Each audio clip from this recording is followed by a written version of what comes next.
If you had to guess what this thing is, what would you say? Maybe a knight from chess? No? Well, that's why I'm making this video. I started on Tuesday and I want to make the video on Sunday, so...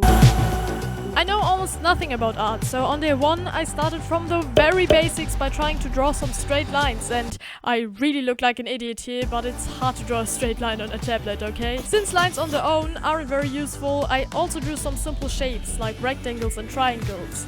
But why all that? Well, I found a video of this guy explaining how to draw everything. Basically, you have to look at the thing you want to draw and break it down to simple shapes. Circles, triangles and rectangles, or in 3D, cubes, spheres, cones and cylinders. And then you need to draw these shapes. So I practiced the second part of the process. But just drawing circles forever won't help you either, so I drew a cartoon character. Because stealing from other people is a pretty good way to practice seeing the shapes. I actually wanted to learn drawing for a while now, because visuals are often the first thing people know about your game, and if the graphics look like this, they probably won't click on it. In the morning of day 2, I drew from reference again. This is the performed Gravity Falls, very accurate, I know. And since I like this art style, I decided to draw this cactus by Cash, the guy that explained how to draw everything. And actually, I'm pretty proud of this cactus. A link to the original image is in the description. I drew all of this on a Surface, tablet, laptop thing and not on paper, because for my games I will have to draw digitally anyways. And the free program Krita is pretty good for drawing and animating. But like I mentioned, the process of drawing everything consists of 2 steps, and you can't really learn drawing shapes first and then seeing, or the other way around. That would be super boring, but also you learn to draw better lines through using them in actual drawings, so you have to learn both skills simultaneously. To do that, I next drew some 3D shapes like cylinders, cubes and spheres, but after that I really had no idea what to draw. This is a square version of a cartoon character. So I decided to go back to my older games and see how I can improve the art. Before! Now! Before! Now! Before! Okay, you get the idea. This looks much better than this, but this game needs a lot more improvement than just the art. But wait, where does creating my own drawings fall under the 2-step process? Well, if you want to draw something totally original, you still have to first see the shapes. But this time not in one picture, but in the picture in your head and a lot of pictures that are similar or part of what you want to create. Just take something that already exists and then add your own variations and details.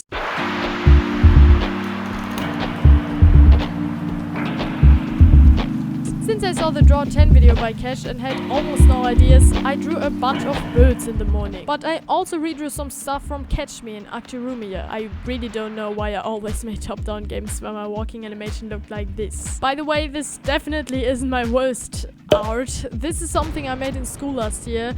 I think it speaks for itself, and yeah, this was my first game. But these sketches on their own don't look like they're finished. So in the afternoon, I grabbed a color palette from coolers.co and added some color to the redrawn delivery misery. And I am very happy that this really looks more like what I originally wanted the game to look like. To achieve that even more, I also added some grass, and since I never know what to do with the backgrounds in my games, I made some floors. Since I want to draw art for games, I spent the last 2 days on walking animations, and these are actually easier than I thought. I've never made any realistic looking characters, so I first drew some poses, but quickly realized that I had to change the stickman. I felt like it would work, so I also started making the walk cycle for that stickman, but I ended up animating just a really simple one. I still wanted to have more complex characters though, so I watched this video on how to draw poses and upgrade! We've got a new stickman, again. With this, I actually managed to make a walk cycle, although the proportions were unique, but I was really tired, so that was it for day 4. So I fixed the weird proportions and made the stickman into an actual human character person thing, but the walking animation still looked a bit stiff because I only moved the arms and the legs, but when you're walking, the head and upper body also moves. That's why this looks much better than this, or this. I didn't really know what to do, so most of day 5 was just me messing around with some particles, which I found out that there's a reason that game engines have particle systems, and since I didn't know if I could do that, I tried to draw more action poses. But I also finished the walking animation, and now I actually think it looks pretty good. Of course, I'm nowhere near to being a pro at art, but I think it takes a lot of time and practice to improve, and for 5 days, I think I did pretty well. At least now something like this terrible animation clip won't happen again. Good luck.